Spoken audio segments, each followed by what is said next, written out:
Hello, welcome to Connie's Clever Concepts and the third chapter of John Maxwell's LeaderSHIFT book. Today we're going to look at goals to growth. So often when we set a goal for something and we figure out what all it takes to get there, we achieve that goal and we have arrived and we stop right there. So today we're going to look at not just setting goals, but also how to be more growth oriented. The first thing we want to do is improving yourself is the first step in everything else. And sometimes we think, if it ain't broken, why fix it? But improving yourself is the first step in growth and starting to look into things and find things that help you grow as a person. Growth feels great. Let's think about a tree. Whenever there is a tree and it's stopped growing, it's dying, right? And you're the same way. So if you've stopped growing, you just might be dying, all right? So look at this. Goals help me do better, but growth helps me become better. I'm gonna say that again because it's an important statement. Goals help me do better, but growth helps me to become better. All right, so let's think about first our attitude. Attitude colors everything that you do. I'm not going into a lot of that today, but think about it. Your attitude, how you get up in the morning, how you think about things, attitude colors everything that you do. And then relationships. Let's think about relationships. What do you pour into relationships? At home, at work, your kids, the teachers at school? What kind of things do you pour into relationships? Are you known as a person who pours into relationships and gives to others, helping them grow? All right, so let's look at goal-oriented. First of all, goal-oriented culture. So we're gonna look at just a goal-oriented culture. Value achievement. You value achievement. Like each achievement means something special to you because you are goal-oriented. And then you focus on the status. What status does that goal give you? We like that name, like doctor before our name, right? But status is not everything, but sometimes we focus on status. Goals honor privilege. You meet the goal, you get the privilege. I was in a company for years where I won tons of prizes, and that definitely was goal oriented. You strive for the prize, you figured out what you had to do with it to get it, and then you were honored because you won the prize or you won the party. Goals emphasize the teacher.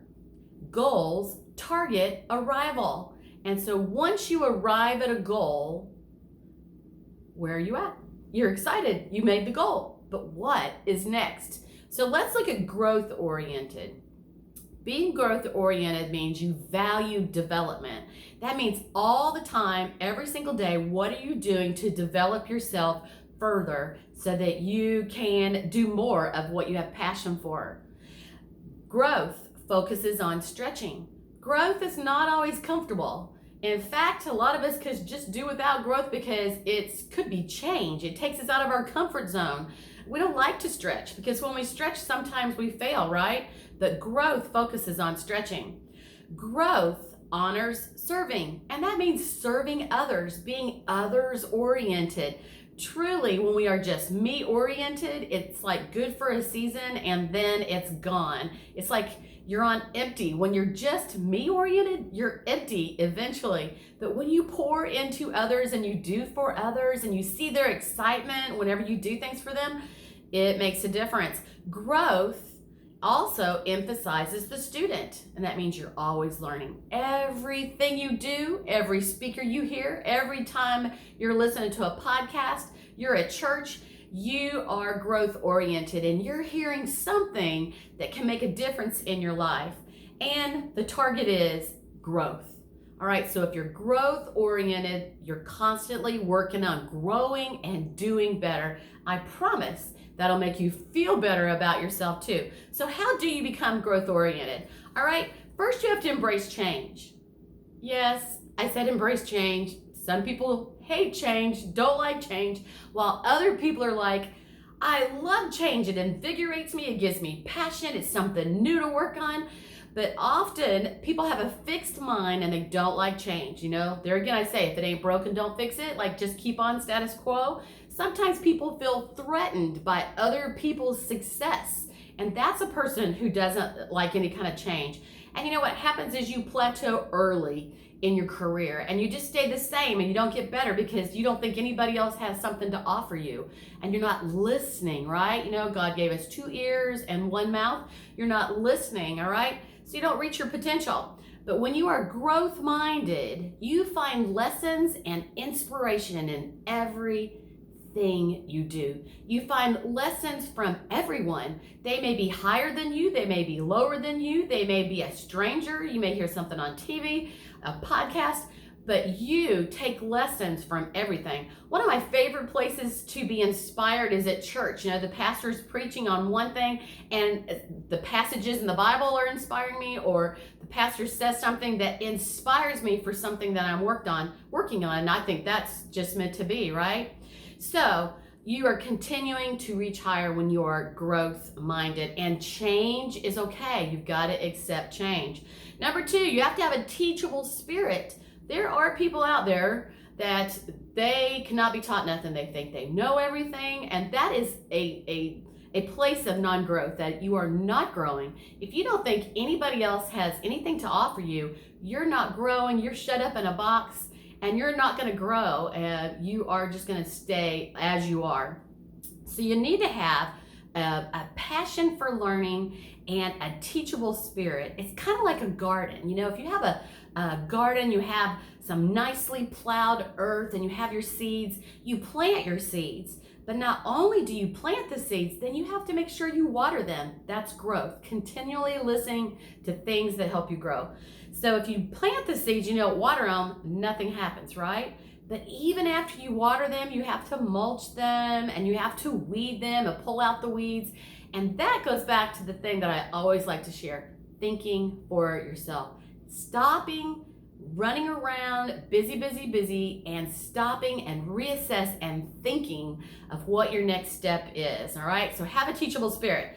3, make your love of learning greater than your fear of failure.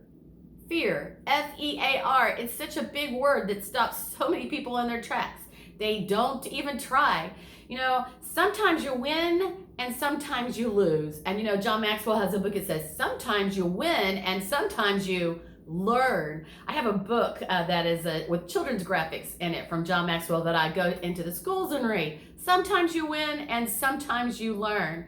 Number 4, develop relationships with growing people. It is true that who you hang around with is who you will become. If you listen to things that are negative going in your mind, if you watch things that are negative, if you hang around with people who always got a gripe, they're grumbling about everything, I call that the squeaky wheel. And so often the squeaky wheel gets all the attention, right?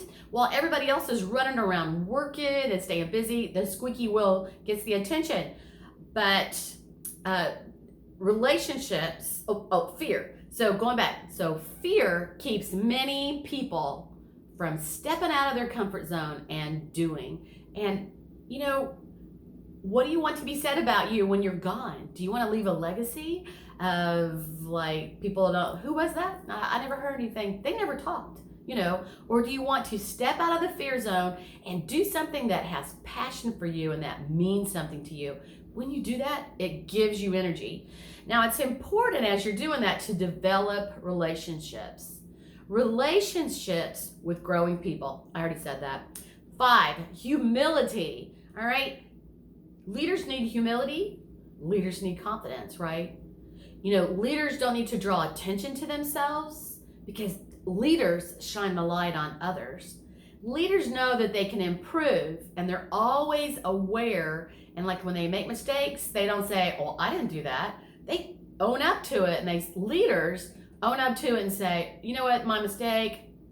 I'm gonna learn and reflect on that, and I'm gonna figure out how to do that better." Right? Leaders don't mind a little bit of criticism whenever it's something that's going to help them move forward. Right? They're not threatened when others shine. Leaders love to shine the light on other people. It makes them happy and feel good. Number 6, believe in your success. And that means you have to paint the picture of whatever success means to you. You have to paint the picture. Think about the people you want in your picture. Think about the growth you want in your picture. Where do you want to arrive? Paint that picture and revisit that picture each and every day. This is why you grow, because you want to achieve this. So paint the picture and believe in your own success. Number 7 is embrace layered learning. Everything doesn't come at once.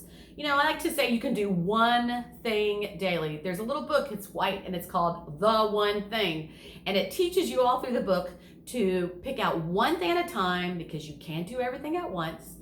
But layered learning. So pick out one thing, get that going on, and then pick out something else, get that going on, and then pick out something else and get that going on. And like I said about a growing tree, if you're not growing, you're dying, and it is important to embrace learning step by step. Here's a growth perspective. You will unlock and achieve your potential. You will feel good about yourself. You'll strengthen your abilities and your values. You will grow in humility and in self-awareness. You'll become more so that you can do more. I like that one. You'll become more so that you can do more. You will be an example for others to follow. Your level of success will never exceed your level of personal development. So growth is up to you. Figure out the best ways for you to grow. It might be attending a seminar or a workshop, or socializing and being around people of influence who have what you want, right? Or podcasts, right? Happiness is that state of consciousness which proceeds from the achievement of one's values, and that is Anne Ryan. And what are the values that guide you in your life? And what kind of growth feeds into those values? And I'm going to end up with a little statement from Winston Churchill. Success consists of going from failure to failure without loss of enthusiasm. What are you going to do to grow today? Thank you for listening to my blog, and be sure and share it with others if this has meant something to you. Have an awesome day.